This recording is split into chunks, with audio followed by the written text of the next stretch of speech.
Gosto de pensar que o tema de hoje é uma continuação daquilo que a irmã Cleuma expôs nas reuniões. Vitória sobre o pecado é o tema de hoje, é o assunto que vamos abordar. Ah, pois existem muitos que dizem hoje que é impossível chegarmos ao final sem pecar. Mas para iniciar vamos fazer uma oração. Vamos orar, vamos pedir a Deus que nos abençoe. Querido e bondoso Pai que estás no céu, louvado e santificado seja o teu nome. Senhor, acredito que a maioria das pessoas que aqui estão hoje na reunião estão a um oceano de distância de mim. Aqui o sol já se pôs, mas lá ainda não. Ainda é sábado lá, Senhor, e foi um prazer estar contigo hoje, enquanto as horas de sábado estiveram aqui. Gostaria que essas horas se mantivessem e, de certa forma, isso está acontecendo. Ao partilhar destes momentos com estes irmãos e irmãs aqui presentes. Mas, Senhor, vamos expor a Tua palavra, vamos abri-la, vamos estudá-la, vamos lê-la. E te queremos pedir que derrames sobre nós o Teu Espírito. Para que, em primeiro lugar, não seja eu a falar, mas Tu. E, em segundo lugar, Senhor, que graves as palavras que aqui forem colocadas em Ti no coração de cada um. É isto que pedimos e agradecemos em nome de Jesus. Amém. Vocês conseguem ver? Muito bem. O tema de hoje, então, a vitória sobre o pecado. E tal como eu falei na semana passada, senhores e irmãos e irmãs, esta questão está bem explícita no santuário. Algo que, como diz no Espírito de Profecia, nós devemos estar a estudar com todo o afinco, junto com o livro de Daniel e Apocalipse, os três temas principais do nosso estudo de Bíblia. E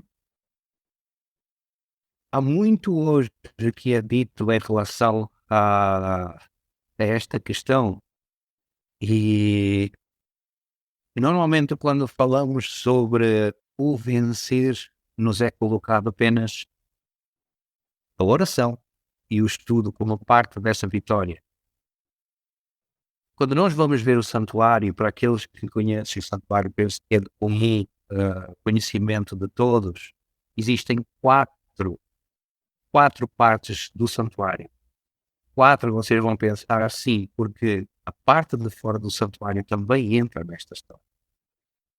Então vamos ver, começando logo pelo exterior do santuário, nós temos o mundo em símbolo, pois aqueles que ficavam, todas as 12 tribos que ficavam à volta tinham saído do Egito.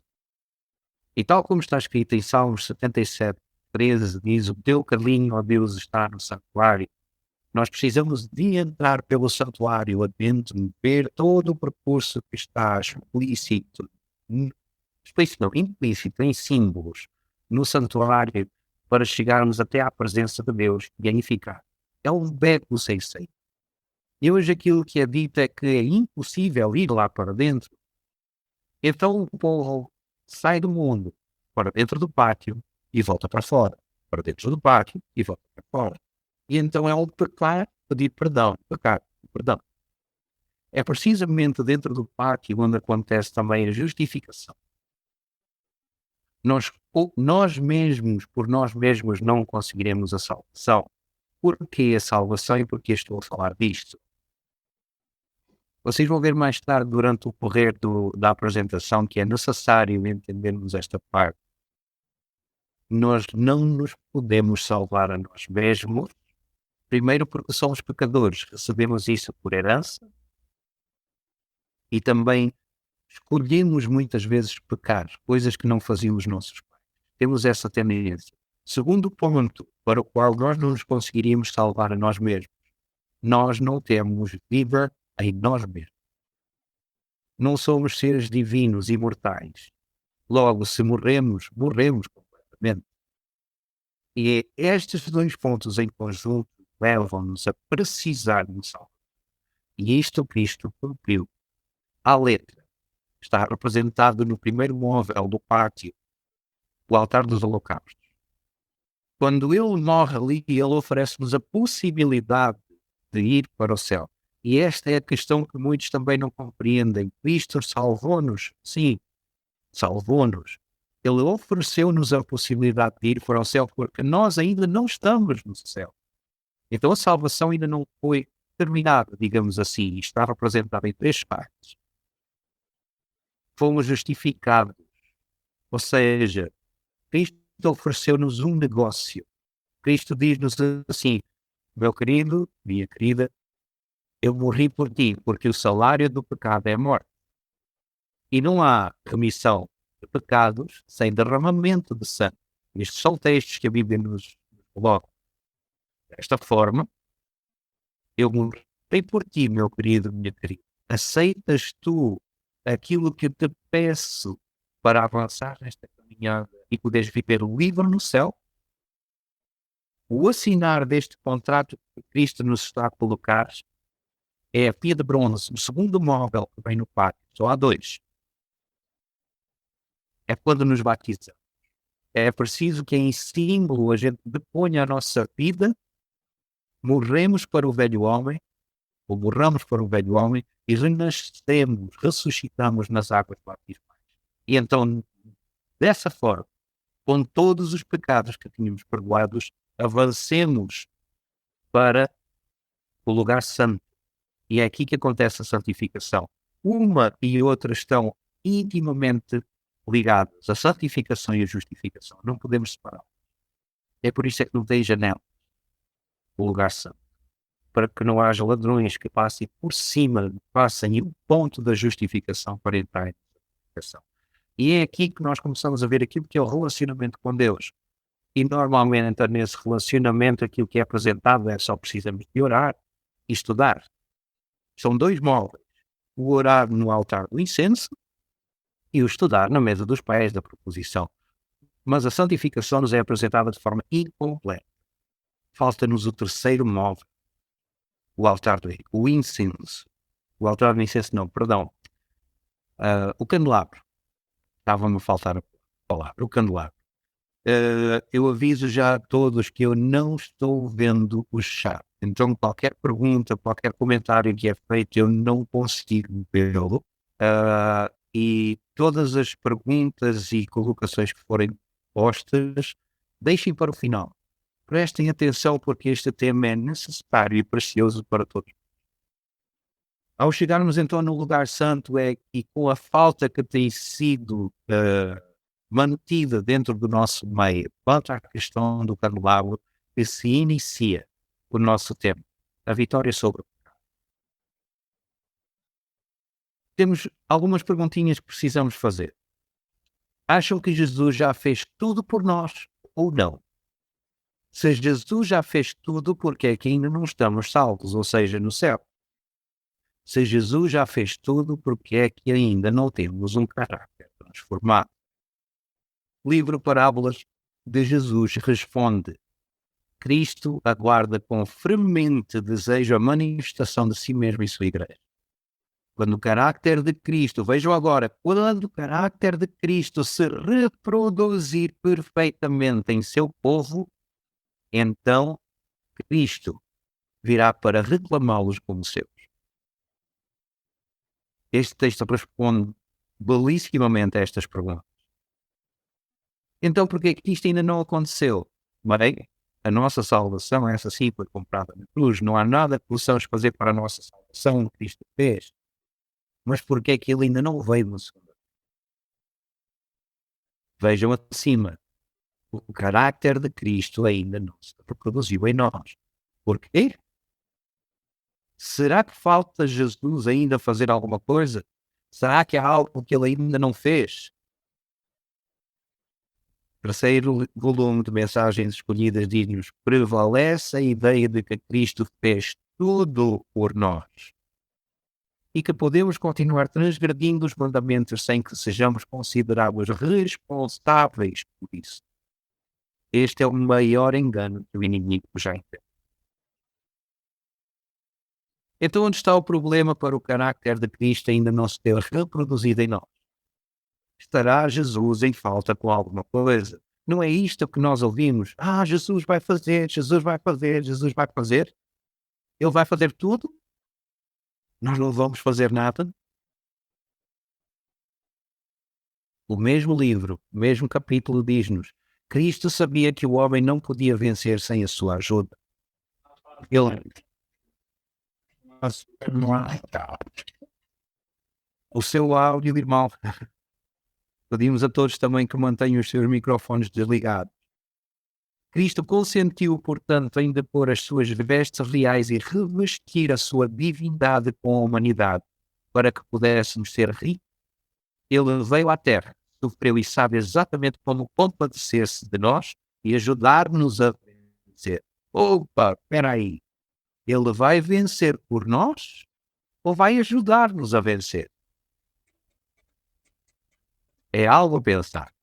Muito tem sido falado sobre isto. Vejam, mesmo livro, mesmo capítulo. Veio trazer força moral para o homem. Alguém, alguém,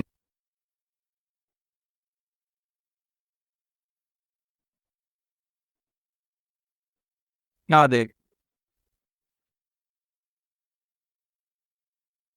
voltei, só o microfone. Liga o microfone.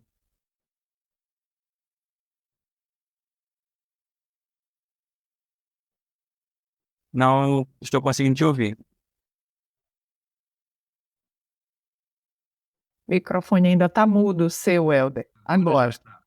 eu ia pedir aos irmãos e às irmãs que tivessem atenção àquilo que fazem na tela dos vossos aparelhos, porque perde-se o raciocínio. Peço-vos também que deixem a sala de chat. Façam as partilhas no final da reunião. É mais fácil. Apontem num caderninho ou numa folha perguntas e colocações que têm que fazer. Eu tenho tempo para o fazer no final. Tenho tempo para estar convosco. Pedimos eh, essa consideração da vossa parte. Estávamos a dizer que Cristo vai vencer por nós ou vai ajudar-nos a vencer. E no mesmo livro, no mesmo capítulo, diz-nos: veio trazer força moral para o homem, Cristo, e não quer que o homem suponha que nada tem de fazer. Vejam agora, pois cada um tem uma obra para fazer por si mesmo, e por meio dos méritos de Jesus, podemos fazer o quê? Vencer o pecado e o diabo. Muitos vão pensar assim: o irmão está a falar do legalismo. De forma alguma, vocês vão ver os mesmo livro, devemos tomar a decisão de que não violaremos os mandamentos, custe o que custar, e estar naquela condição espiritual em que possamos instruir a outros coisas espirituais. Queridos, a possibilidade de estar no céu, essa foi ganha por Cristo. Estar lá, nós já temos uma parte a cumprir. É por isso é que diz aqui, cada um tem uma obra para fazer por si mesmo. Mas muitos usam um texto como pretexto para a sua indolência ou preguiça no transformar do caráter. Esse texto está em Filipenses 2:13, verso 13. E costumam dizer assim: porque Deus é que opera em vós tanto querer como efetuar segundo a sua boa vontade. Eu não vou dizer não vou colocar em dúvida se este texto está correto ou não. Mas nós precisamos de ver o verso anterior a este, o verso 12, que diz o seguinte: de sorte, meus amados, assim como sempre obedeceste, não só na minha presença, mas muito mais agora na minha ausência. Olhem agora, assim também operai a vossa salvação com temor e tremor. Mas espera aí, nós vamos operar a nossa salvação. É o que diz aqui no verso 12. E logo de seguida, o verso 13 diz: Deus é que opera em vós tanto querer como efetuar segundo a sua vontade. Se passarmos os olhos muito superficialmente nestes dois textos, parece que eles estão em contradição. Nós vamos deixar a resposta para esta questão para mais tarde. Então vamos fazer uma pergunta. Se Jesus não vai vencer por nós, mas ajuda-nos a vencer, será que Ele nos deixou alguma coisa para isso, para a vitória? Será que Ele nos deu ferramentas ou armas, poderes para vencer? É exatamente isso que vamos ver agora. Ferramentas que Deus nos deixou. Vocês vão vê-las todas escritas no espírito de profecia, não são palavras. Eu apenas reuni os textos. Levei cerca de 39 anos para conseguir entender esta questão. Pois, como muitos, nascido e criado dentro da igreja adventista, eu esperava que um dia o Nosso Senhor lá em cima se lembrasse do Helder lá embaixo e dissesse assim: hoje eu vou transformar o Helder. E por arte mágica o meu caráter ia ser transformado. Isto é errado, mas é algo que nos é dado a entender de forma inconsciente os púlpitos das nossas. Nós vamos começar do fim para o início. E começa com a citação do livro Caminho Cristo. O que deveis compreender é a verdadeira força da vontade. Tudo depende da reta ação da vontade. E porquê a reta ação da vontade? Vamos ver. Santidade e pecado são ações. Ações, palavras, pensamentos, mas não deixam de ser ações. Antes da ação, a pessoa teve que querer.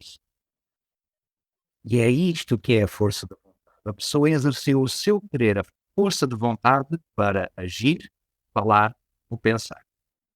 E então aquilo que nos diz a profetisa do Senhor é que o que devemos compreender é a verdadeira força que a vontade tem. Tudo depende da reta ação da vontade. No mesmo livro, que muitos têm distribuído como livro missionário, logo desde o início, quando se colocou esta questão dos livros missionários, passaram os olhos por isto, entenderam. Eu também não entendo. Vejam, mesmo capítulo, mesmo livro, mesma página, parágrafo seguinte diz: mediante o conveniente exercício da vontade pode operar-se em vossa vida uma mudança completa. Nós estamos a falar de transformação de caráter. É precisamente isto. E vejam o que diz Testemunhos para a Igreja, volume 5. A religião pura tem que ver com a vontade. A vontade é o poder que governa a natureza do homem, onde todas as outras faculdades, esta palavra vai ser necessária, faculdades sob seu comando.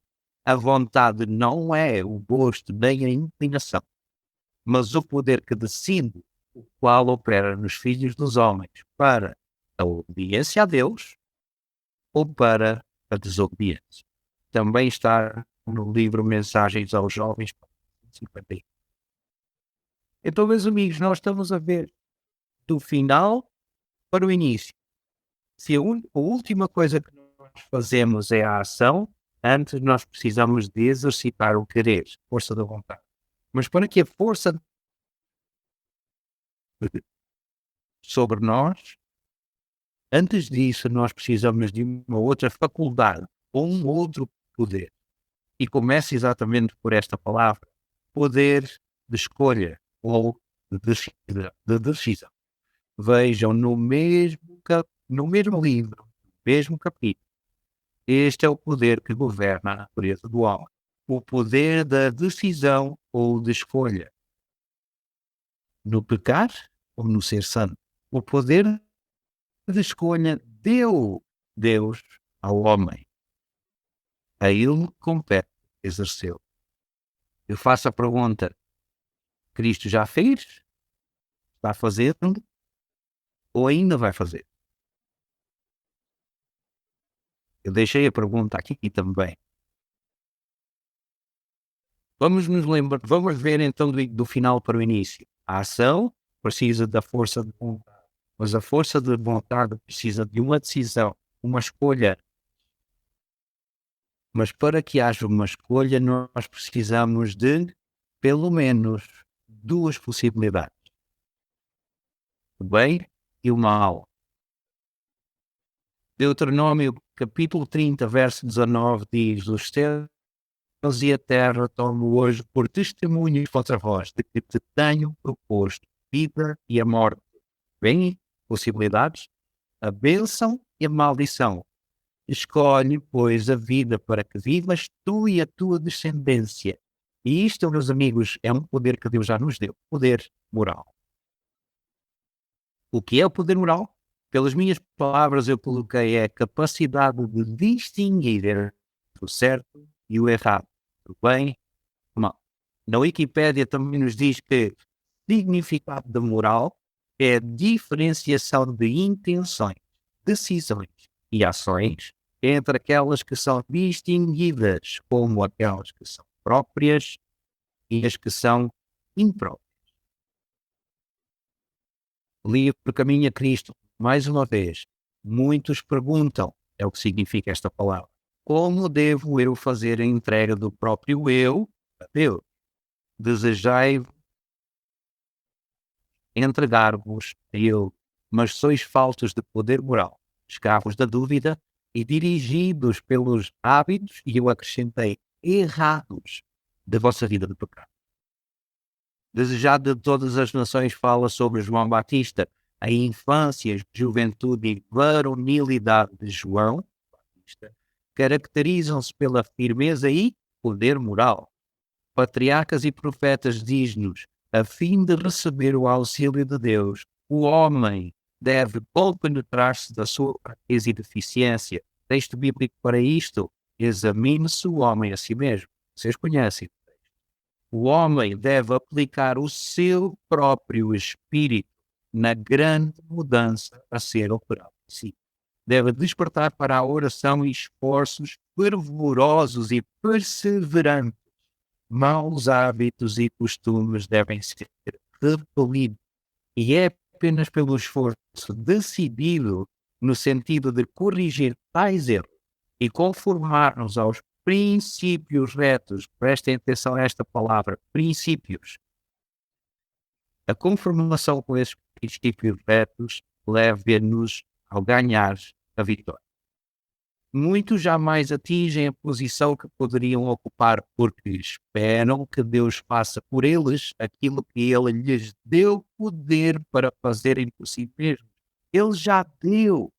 Nós vemos força de vontade, nós vemos poder de decisão, de escolha e vemos também poder moral. Como assim poder moral? Vou-vos contar o exemplo do meu avô. O meu avô, descrente a vida toda, penso que tenha falecido nesta condição. Não sei se estará no céu. Ainda antes de eu nascer, o meu avô fumava 2 carteiras de tabaco por dia. Ele encomendava de Inglaterra Marlboro Red. Era a marca que ele fumava. Houve um dia que ele chega aqui, nesta casa onde estou agora, que ele morava aqui, e ele começa a sentir o cheiro na roupa, na pele, no quarto, na casa toda. E ele se enojou do cheiro do tabaco. Ele pegou na última carteira que tinha, já aberta, colocou na sua secretária, na frente dele. E ele disse, estás a vê-lo, mas não lhe toca. Ele soube que aquilo lhe estava a fazer mal. Ele percebeu que tinha uma segunda hipótese. E ele decidiu. Desde esse dia até ao momento da sua morte, ele nunca mais tocou no cigarro. Eu não tenho memória, com 42 anos de existência que tenho, de ver o meu avô fumar. Não tenho. Então Deus já nos deu estes poderes todos. Todos os que se habilitam a ser úteis devem ser adestrados pela mais severa disciplina mental e moral. E Deus os ajudará unindo o poder divino ao esforço humano. Temos as duas coisas aqui. E é por isso é que precisamos também do estudo e da oração. Vocês vão ver na questão do canto Paulo como é que elas se encaixam umas nas outras. É um conjunto só. Os santos permanecem com poder moral perante o mundo. Isto em Testemunhos, volume 8. No volume 3 diz, a obra de Deus requer homens de alto poder moral. Eu lembro-me de uma outra citação que aquilo que o mundo mais tem necessidade é homens de grande poder moral que não se deixem comprar nem vender. Muitos de vós já devem ter ouvido falar disso. E para que serve o poder moral? Nós já vimos anteriormente que é para distinguir entre as possibilidades que nós temos. Mas diz mais.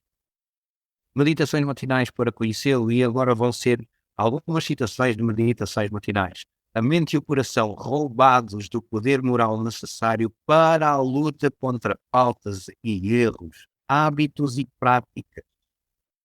É necessário para lutar contra faltas e erros, hábitos e práticas que fazem o quê? Impedem a pessoa de fruir a presença de Cristo aqui e na vida imortal do futuro. Meditações nossa alta vocação. Caso o Espírito seja confiado ao seu controle, o homem receberá dia a dia novo poder moral da fonte de toda a sabedoria e toda a força. Meditações matinais maravilhosa graça. Ele, Jesus, veio à Terra para unir o seu divino poder com os esforços humanos, a fim de que, mediante o fortalecimento e o poder moral que ele serve, pudéssemos vencer para o nosso próprio benefício. Tem também a fé pela qual eu vivo, nos lugares celestiais. Eu vou avançar, porque o tempo ficará curto. E a pergunta vem, Jesus já fez isto ou não? Nós já vimos que sim. Temos de admitir que somos nós, um ser humano, eu e cada um de vocês, que estamos em falta e não queremos ser responsabilizados. Nós não queremos a culpa das nossas próprias escolhas. Então o que fazer? Nos lugares celestiais, também uma meditação.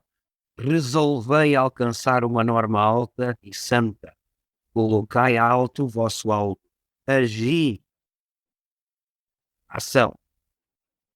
Pela força de vontade, pela escolha e pelo entendimento das possibilidades. Agi com propósito sincero, como fez Daniel, firmemente, perseverantemente, e coisa alguma que o inimigo possa fazer impedirá o vosso aperfeiçoamento. A despeito de inconvenientes, mudanças, perplexidades, podeis progredir constantemente em vigor mental e poder moral. Mas vamos ver novamente a citação. A religião pura tem que ver com a vontade. Eu vou saltar uma frase. A vontade não é o gosto nem a inclinação ou tendência, mas o poder que decide, o qual atua nos filhos dos homens para a obediência a Deus ou para a desobediência. Estes dois textos que aqui estão em comum acordo. Aliado a esta citação, diz no livro As Cartas a Jovens Namorados, a religião de Cristo, porém, manterá as linhas de controlo sobre todas as espécies de liberdades ilegais. Os poderes morais manterão as linhas de controle sobre cada pensamento, palavra e ato. Não são estas três coisas que definem aquilo que é pecado? O engano não será encontrado nos lábios do verdadeiro cristão. Então estamos a falar de palavras também.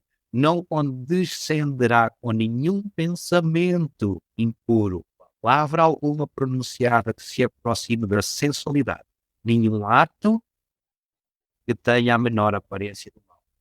Deus aqui deixa as três partes que nos compõem bem atingidas: pensamentos, palavras e atos. O poder moral acontece por existirem, no mínimo, duas possibilidades. Vimos isso no texto de Deuteronômio. O poder moral vem do conhecimento destas diferentes possibilidades. E é nosso dever buscá-lo. Estamos a começar a aproximar-nos daquilo que é o necessário em relação à parte do santuário.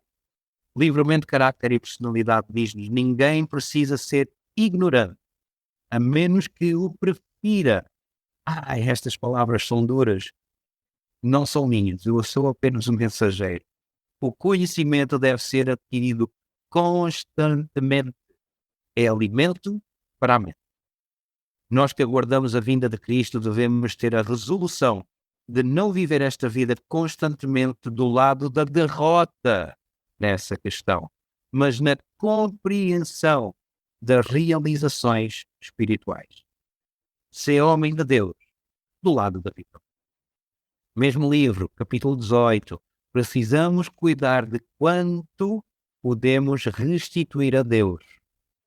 Estamos a falar de gratidão, porque Ele nos dá o poder moral, dá-nos a eficiência, que tem a ver com a escolha e com a força de vontade. Ele dá-nos o intelecto. Nós tínhamos visto anteriormente que tem a ver com a mente, aquilo que nós conhecemos. E Ele deseja que façamos o melhor possível dessas preciosas dádivas para a glória do seu nome. Pergunta: mas se é Deus que nos dá o poder moral, por que há tão pouco desse poder hoje? Conselhos sobre Saúde começa por nos dizer: há muito pouco poder moral no mundo cristão professa. Por quê? Perguntei eu ali. Maus hábitos têm sido tolerados e leis físicas e morais, vejam, físicas e morais, têm sido desatendidas. Não é só no corpo, é também aqui. Até que o padrão geral de virtude e piedade se tornou excessivamente baixo, os hábitos que rebaixam a norma da saúde física enfraquecem as forças mentais e morais. A tolerância para com os apetites e paixões pervertidos exerce uma influência controladora sobre os nervos e o cérebro. Os órgãos animais são estimulados, ao passo que os morais são deprimidos.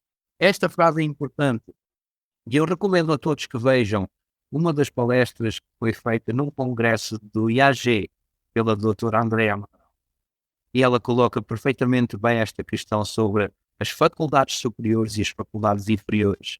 Está aqui, está escrito pelo próprio Deus. Os órgãos animais são estimulados, ao passo que os morais são deprimidos, faculdades superiores e faculdades inferiores.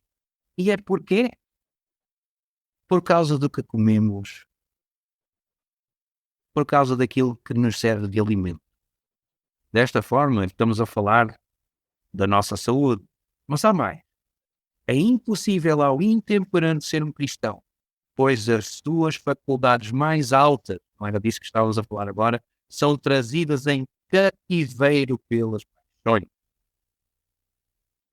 As faculdades superiores da mente são dominadas pelas faculdades inferiores. E é isto que a irmã Andrea Amaral apresenta.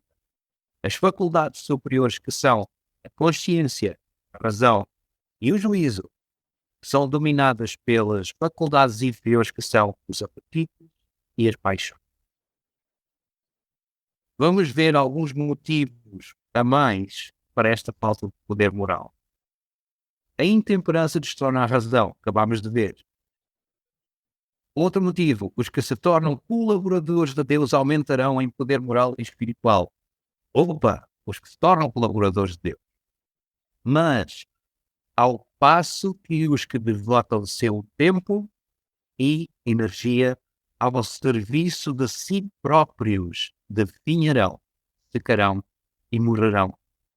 O egoísmo é um dos motivos para a falta de poder moral. Conselhos sobre o regime alimentar: os que não vencem em coisas pequeninas não terão poder moral para resistir a tentações maiores. Que coisas pequeninas estas? Vamos dar exemplo. Vamos dizer a maldicência. Muitos têm esse hábito. Quando surge um amigo, uma amiga, alguém lá em casa, imediatamente por hábito a nossa mente vai buscar: você viu de fulano tal? Você viu aquela irmã, o que ela trazia vestido, o que ela falou, a cor do cabelo, as unhas por aí fora? A maldicência é um pecado. Faz parte do carácter. Precisa de ser modificado o hábito. Podíamos falar também do ciúme, da inveja, do orgulho, da vaidade. N defeitos de carácter que nos pertencem. Coisas pequeninas, as raposinhas da vinha do Senhor, precisam de ser vencidas, ou não haverá poder moral. Há mais textos que falam sobre os divertimentos mundanos. Eu não coloquei aqui para não ocupar muito tempo, eu vou avançar. Não têm Não poucos têm sido baixos e vis em pensamento e vulgares na conversa e comportamento, de modo que ao virem as tentações de Satanás, não têm poder moral para lhes resistir e caem presa fácil. A nossa língua, um órgão tão pequenino que causa tão grande fogo num bosque, como está escrito. A linguagem vulgar e os gracejos levam-nos a não termos poder moral. Quando vêm depois as tentações, nós caímos, não temos como lhes resistir. E é o poder moral, que é a capacidade de distinguir entre o certo do errado. Nesse momento pecamos. Conselhos aos pais, professores e estudantes diz-nos a razão, porém, é o dom de Deus. Alguns em toda a geração, desde Adão, no terceiro volume de Mensagens Escolhidas, diz: resistiram a todos os seus artifícios e se destacaram como nobres representantes daquilo que o homem podia ser e fazer. Caso, falta-nos aqui a palavrinha, o texto não foi bem copiado, peço perdão. Caso Cristo, cooperando com os esforços humanos, ajudando o homem a vencer o poder de Satanás. Enoque e Elias constituem os corretos representantes do que o ser humano poderia ser pela fé em Jesus Cristo, se resolvessem sê-lo. Satanás ficou muito perturbado porque esses nobres e santos homens permaneceram impolutos entre a poluição moral que os rodeava. Aperfeiçoaram caráter íntegro e foram considerados dignos para a transladação ao céu.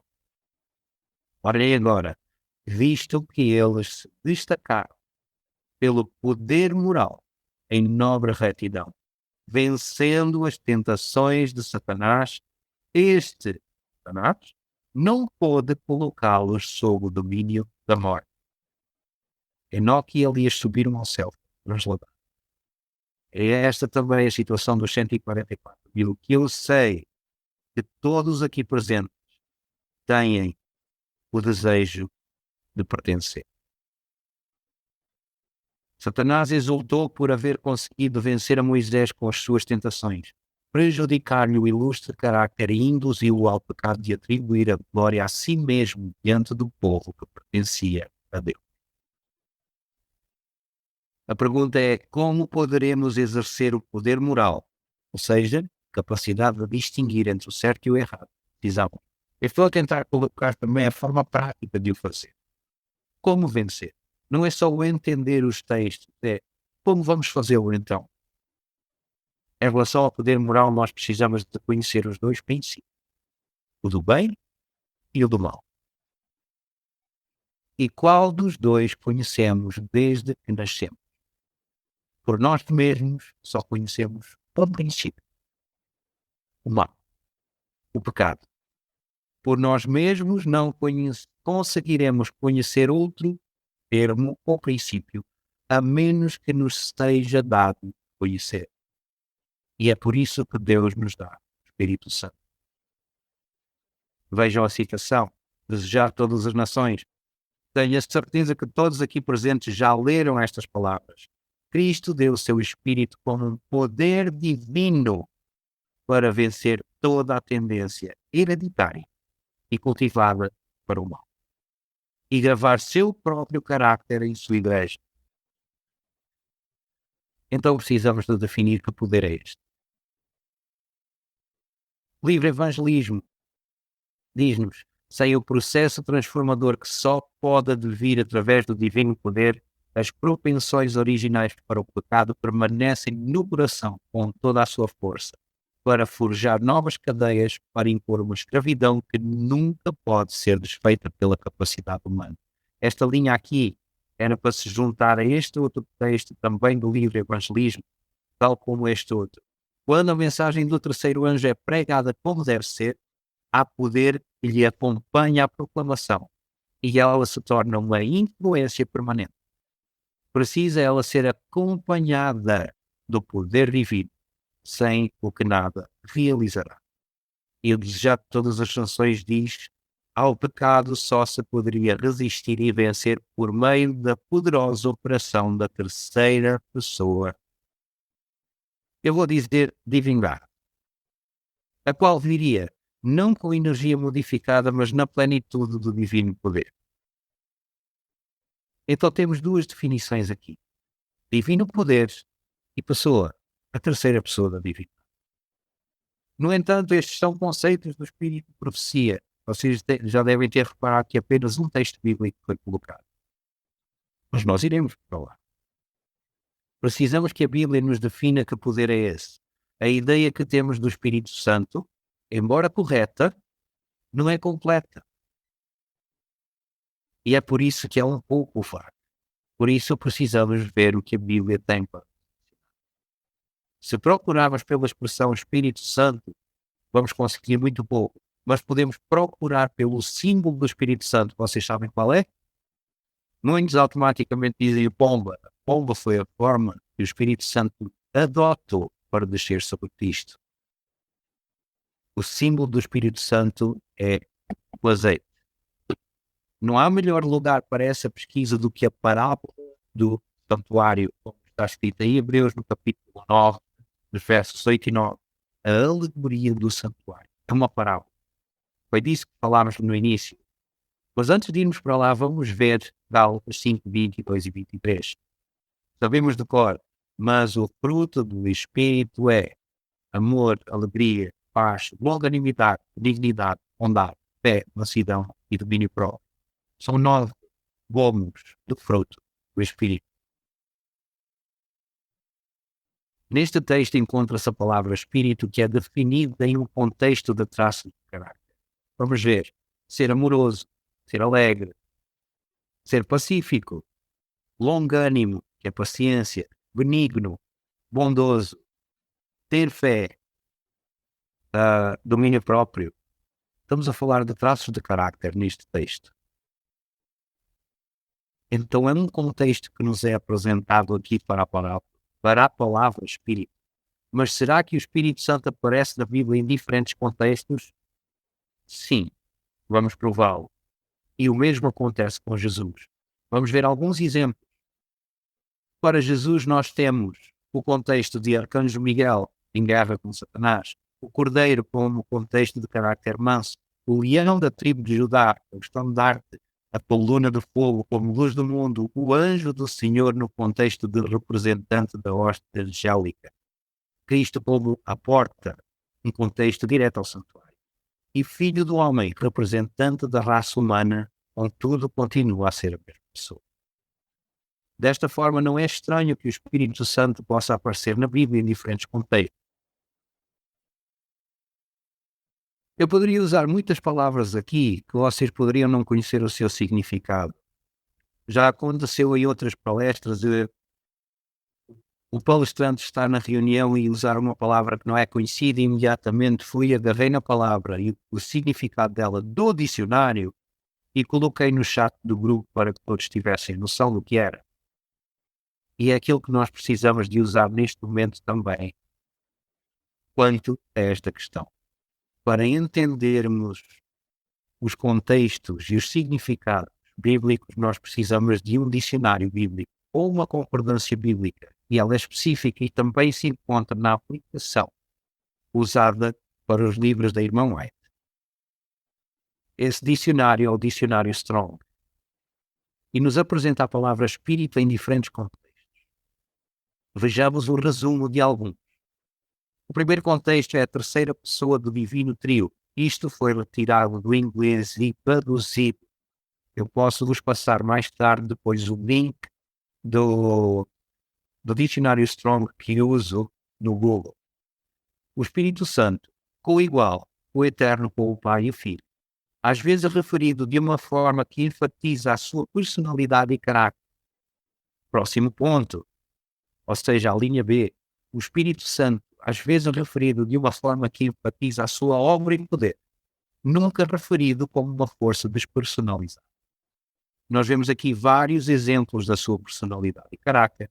Ele entristece, tem vontade própria, é o Consolador. Gálatas 5, 22 e 23, diz-nos todas as características e traços de caráter do Espírito Santo. E outros textos aqui que nos dizem aquilo que é a sua obra e o poder dele. Faz-nos lembrar, ensina-nos nestes 3 textos, João, Neemias, 1 de Coríntios, em 1 Timóteo diz que ele fala, João 15, 26 diz que testifica, Romanos 8, 16 a mesma coisa, João 16, 8 diz que nos convence. O próximo contexto que nos é apresentado pelo dicionário Strong da palavra espírito é este. Vocês vão perceber rapidinho de que contexto é que estamos a falar. Princípio vital pelo qual o corpo é animado. Vocês lembram qual é o contexto que é apresentado aqui? Este contexto também é o que leva os nossos amigos e queridos da Igreja Católica Apostólica Romana a pensarem que espíritos andam aí a vaguear, porque a palavra usada é mesmo lá, no hebraico. Estamos a falar de um contexto de criação, um princípio vital que sem ele o corpo não é animado, é apenas pó. Mas junto-se a este contexto aqui se inclui o espírito racional, a mente, o poder pelo qual o ser humano sente, pensa, decide. Eu apenas traduzi esta questão. São diferentes contextos para a mesma palavra. Temos exemplos em Eclesiastes. Gênesis 2 verso 7, estávamos a falar do fôlego da vida que foi respirado das narinas de Adão. Em Ezequiel 37, diz Deus ao profeta, profetiza ao Espírito, ao fôlego da vida. O próprio Cristo disse na cruz, entrego o meu Espírito. Este texto aqui foi acrescentado não por mim, eu não vou introduzi-lo aqui na pregação, eu peço que desculpe. Não sei se vocês repararam, o segundo contexto que está aqui, eu passei diretamente para o quarto. Há um propósito nisto. Nós vamos usar o terceiro contexto, que é este que nos importa, em relação à vitória sobre o espírito, a disposição ou influência que enche e governa a alma de qualquer um, a fonte eficiente de qualquer poder, afeto, emoção, desejo, etc. Em Provérbios diz que governa o espírito. Em Números e em Coríntios, 2 Coríntios, diz-nos a mesma coisa. 1 de Pedro diz-nos sobre Pedro que tinha um espírito manso e quieto. Não sobre Pedro, mas sobre Jesus, perdão. E vamos ver o último contexto que nos é apresentado pelo dicionário Strong, um movimento de ar, uma leve rajada do vento, daí o próprio vento, sopro das narinas ou da boca. Em Atos, quanto ao Pentecostes, diz que se ouviu como um vento impetuoso, e 2 de Tessalonicenses fala do sopro da boca. Então são vários contextos diferentes que a Bíblia nos apresenta e que são especificados aqui no dicionário. Mas eu quero pegar neste terceiro aqui, pois dentro do contexto de caráter e de transformação de caráter, é o primeiro poder que coloca em funcionamento os outros 3 que já vimos. Poder moral, poder de escolha ou decisão e a força de vontade. Espírito, uma essência simples, desprovido de toda, ou pelo menos toda a matéria grossa, e possuidor do poder de conhecimento, mas não fica sozinho. Desejo, decisão e ação. Coloca-nos então a palavra Espírito que vai desde o poder de conhecimento, que é a primeira coisa, que é a ação, passando por aquelas 3 engrenagens, por aqueles 3 poderes que já nos conhecem. Existem várias alíneas diferentes que nós não vamos ver aqui. Tem a A, a B, a B1, a B2. Iria nos confundir um pouco mais. Alguns exemplos que são dados, mas vamos avançar. Vamos fazer um pequeno resumo daquilo que já vimos. Precisamos do poder moral para distinguir o bem e o mal. Depois disso, precisamos fazer uma escolha, tomar uma decisão. E, consoante a nossa decisão, precisamos exercitar a força de vontade que nos impele para a ação. O que falta então para termos um carácter à semelhança de Cristo? Mais uma vez, o texto que já vimos, a religião pura tem a ver com a vontade. É o poder que governa a natureza do homem. Não é gosto, não é inclinação, mas é o poder que decide, o qual opera nos filhos dos homens para a obediência a Deus, para a desobediência. Muitos conhecem Gabriel Estevão, um jovem ex-satanista angolano. E ele, no seu testemunho, refere o seguinte: os demónios, eles querem ter o domínio da vontade humana. Porquê? Porque eles sabem que a vontade é esse poder que governa a nossa natureza, que decide, que nos leva a obedecer ou desobedecer. E se nós decidimos obedecer, conseguiremos um carácter semelhante ao de Cristo. É tão simples quanto isto. O que nos falta é o que Cristo está a derramar agora, e eu estou a usar a palavra derramar. Lembrem das chuvas temporã em Serônia. Nós temos a temporã que está a ser derramada, e que é o terceiro ponto do dicionário Strong, que no grego, com a palavra pneuma, especifica e que vai pôr em movimento as três ferramentas que ele usa. Então, do que trata esse ponto, vamos ver mais uma vez. Uma essência simples, desprovida de tudo, ou pelo menos toda a matéria grossa, e possuidor de poder de conhecimento, desejo, decisão e ação. Vejam o texto de Desejar Todas as Nações, que diz: é por meio do Espírito que o coração é purificado. Opa! Espírito com letra grande. É por meio do Espírito que o coração é purificado. Por ele torna-se o crente participante da natureza divina. Cristo deu o seu Espírito como poder divino para vencer toda a tendência hereditária e cultivada para o mal, e gravar o seu próprio carácter em sua igreja. Em relação à tendência hereditária e cultivada para o mal, a irmã Helen fez uma palestra muito boa e importante há alguns sábados atrás. Uma vez mais, a Espírito-Profecia diz que o Espírito Santo é um poder. Este é o poder que aciona as ferramentas já concedidas ao ser humano. Deus já deu essas ferramentas. Juntando as peças todas, a conclusão é muito simples e de fácil compreensão. Não há uma ação, seja ela pecaminosa ou santa, sem força de vontade. Não há vontade sem decisão ou escolha feita. Não há escolha sem poder moral, bem ou mal. Não há poder moral se só conhecermos um lado. Se existisse apenas o lado do mal, nós teríamos possibilidade de escolha. Nem poder moral. Não haveria possibilidades. Não havia dois caminhos para que nós pudéssemos compreender um e outro. Se só conhecermos um lado, não há poder moral que leva a todo o resto. E é isto que o Espírito Santo nos vem dar, vem mostrar-nos a outra possibilidade. Por que a outra possibilidade? Porque quando nós nascemos, nós só conhecemos uma possibilidade. A do pecado. Será que a Bíblia nos diz que o Espírito Santo, neste contexto, é o poder de conhecimento?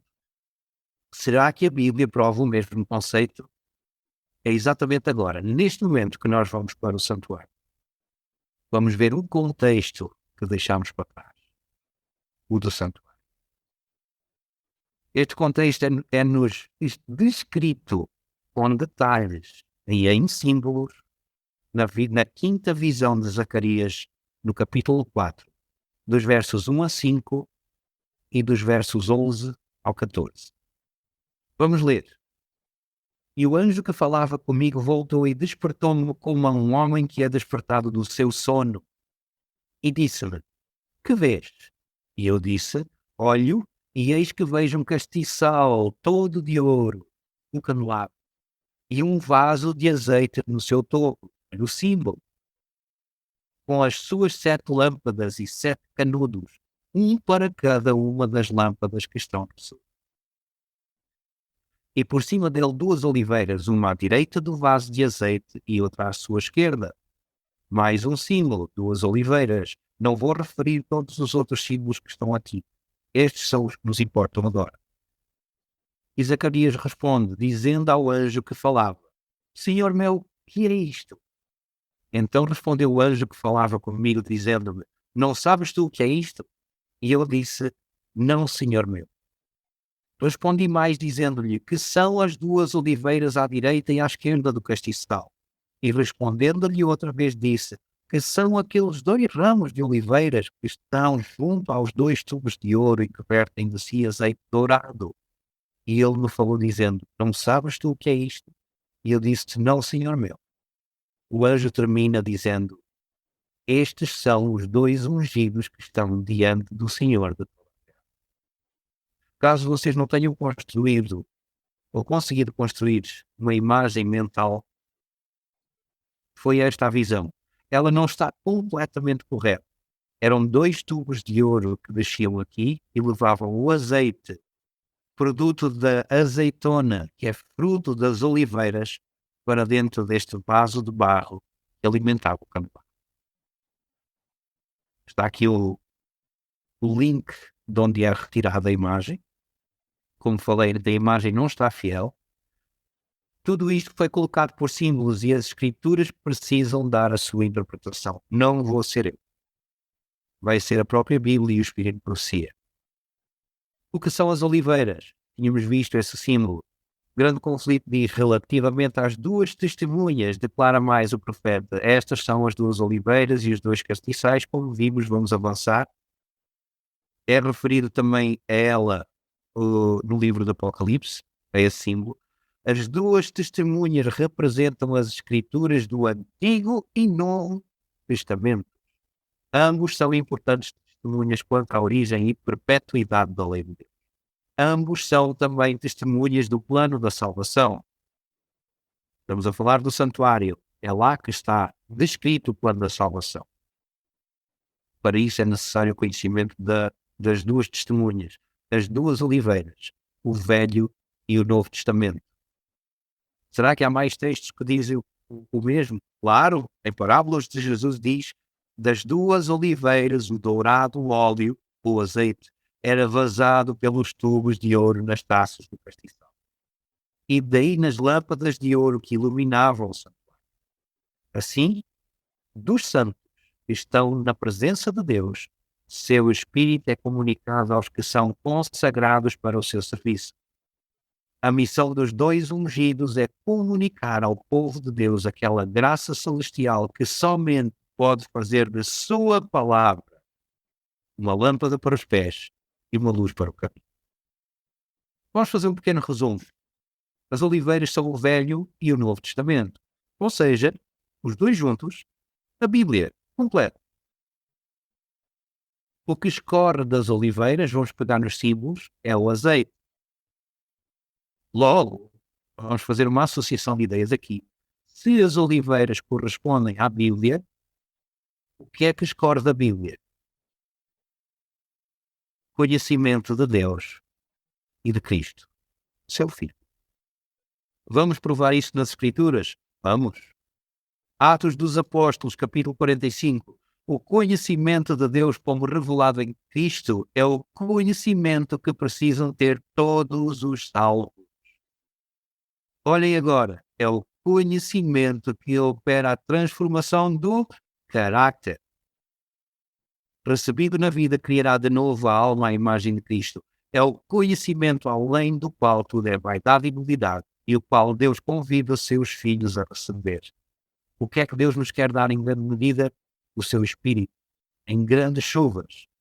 Conhecimento de Deus, conhecimento do bem, pois só conhecemos um. Mesmo livro, o conhecimento de Deus como revelado em Cristo é o conhecimento que precisam ter todos os salvos. Já lemos, acabámos de ler, estou repetindo, peço perdão. Em cada geração e em cada terra, o verdadeiro fundamento para a edificação do caráter tem sido o mesmo. Os princípios contidos na palavra de Deus. A única regra certa e segura é fazer o que Deus diz. Numa outra palavra, obediência. João 17:3 diz: a vida eterna é esta, que te conheçam a ti só por único Deus verdadeiro e a Jesus Cristo, Filho. Desejar todas as nações diz: quando conhecermos a Deus como nos é dado o privilégio de o conhecer, nossa vida será de contínua obediência. Vejam, do conhecimento passamos para a obediência. E Deus deu-nos os três poderes. Estão precisamente no meio. O conhecimento de Deus é igual ao conhecimento do bem, uma vez que só conhecemos. O conhecimento do bem foi o que Satanás nos roubou. Onde? No Éden. E é o que o Senhor nos quer dar. É esse azeite que jorra das duas oliveiras. E precisamos de estar sob a influência do Espírito Santo. O que é que vamos revelar, então? Meditações matinais estes dias com Deus, já estamos perto do final. Peço que fiquem um pouquinho mais comigo. Os que realmente se encontram sob a influência do Espírito Santo revelam seu poder por uma aplicação prática dos eternos princípios de verdade. Este texto é maravilhoso. Uma aplicação prática dos eternos princípios da verdade. Lembro-me de um texto lá em cima que dizia que nós temos uma parte a cumprir, é aplicarmos o conhecimento que Deus nos está dando na prática.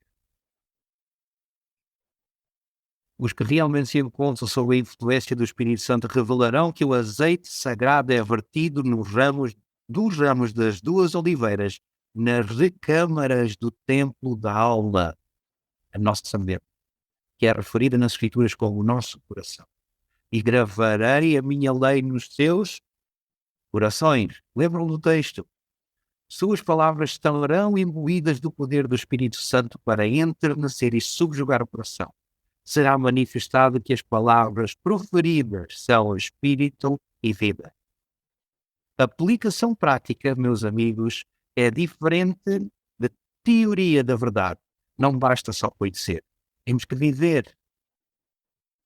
Pergunta: quem é que forma o caráter? Para aqueles que ouviram a explicação que falei anteriormente sobre tradições, já aprenderam sobre isso. Vejam o texto.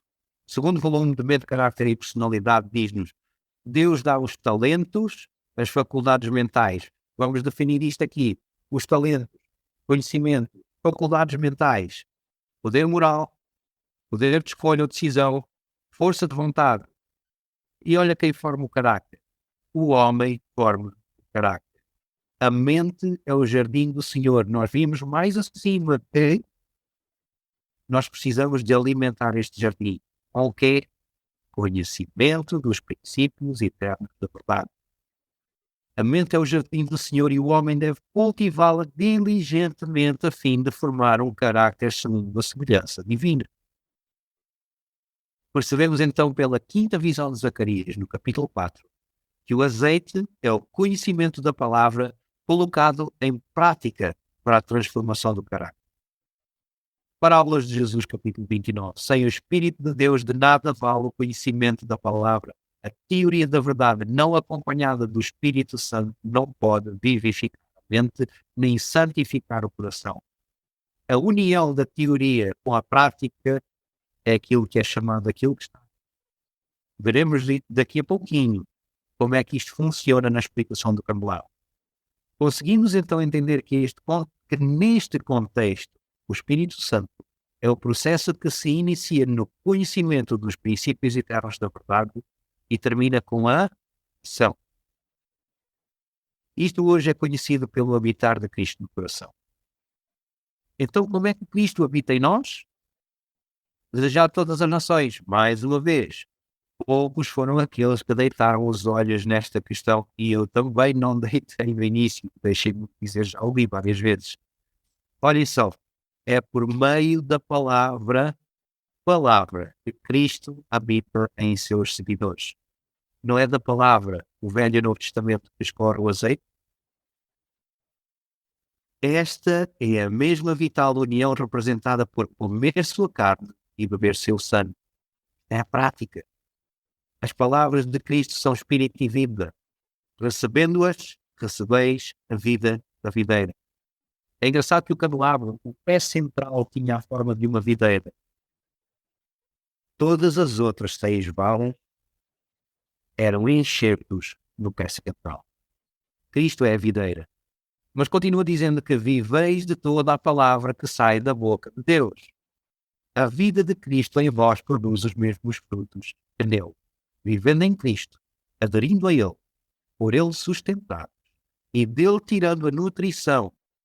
Vejam, é uma ordem para estudarmos, tirando a nutrição. Dareis frutos segundo a sua. Precisamos de o buscar também.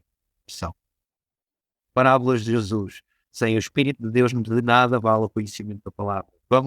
Já vimos essa citação, vamos avançar aqui. Pode estar-se familiarizado com os mandamentos e promessas da Bíblia. Mas se o Espírito de Deus não introduzir a verdade no íntimo, como prática, o caráter não será. O homem só receberá o conhecimento se o buscar.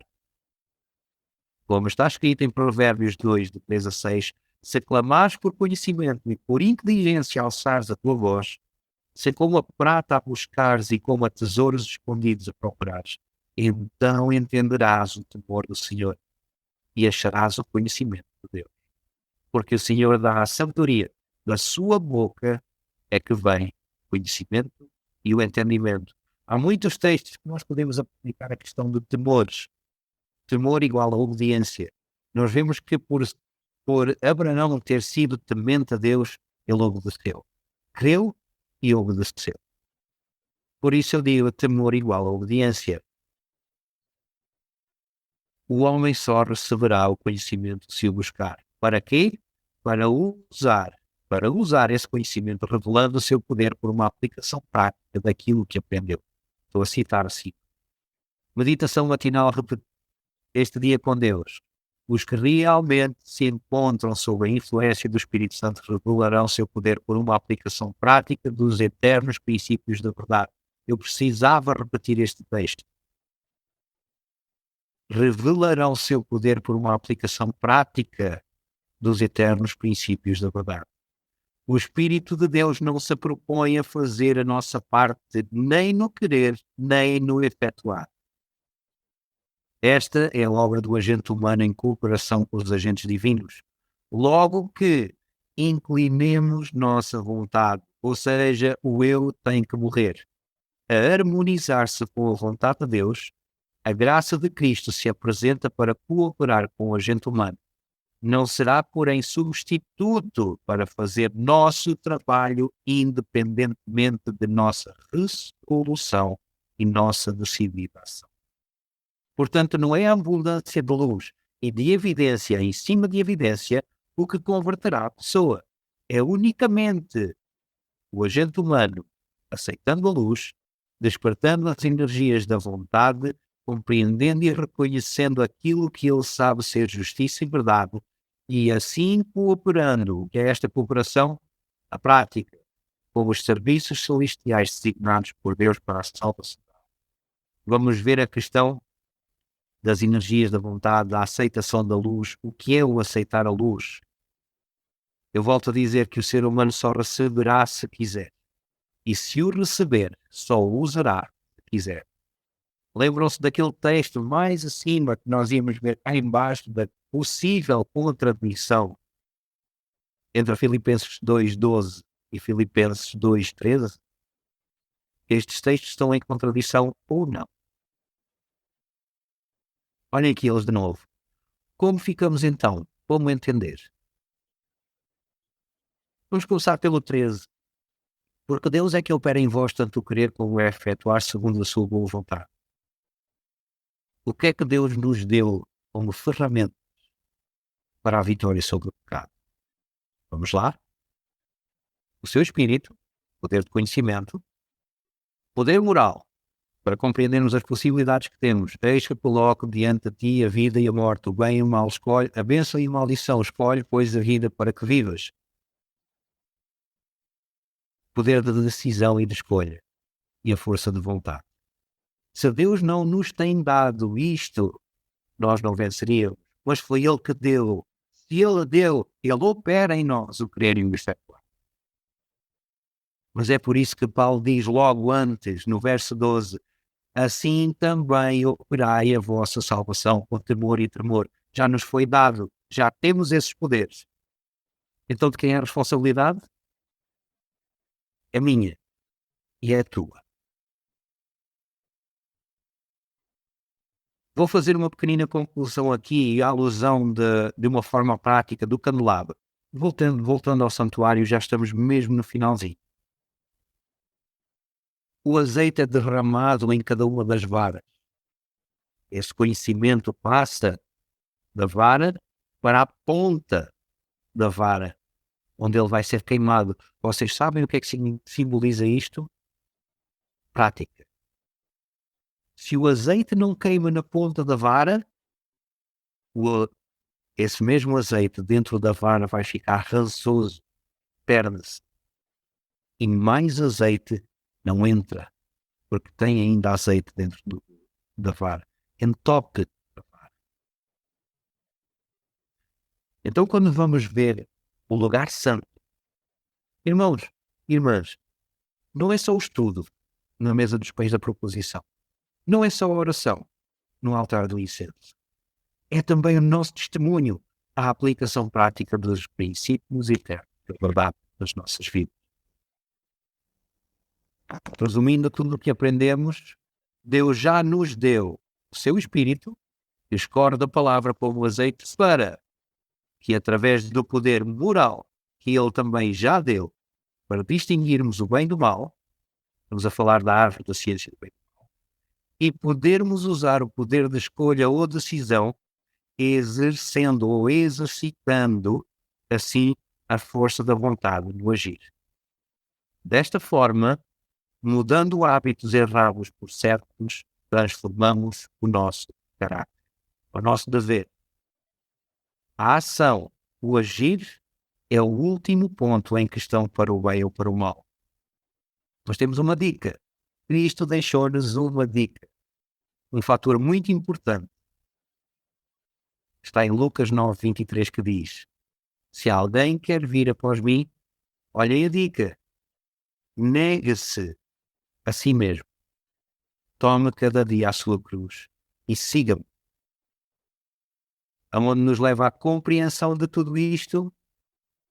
Compreensão significa obediência aos mandamentos de Deus.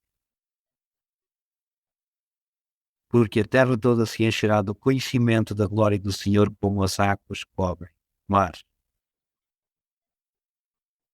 Desta forma está a paciência dos santos, aqueles que guardam os mandamentos de Deus e a fé de Jesus.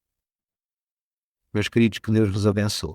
Obrigado por terem estado connosco nesta reunião.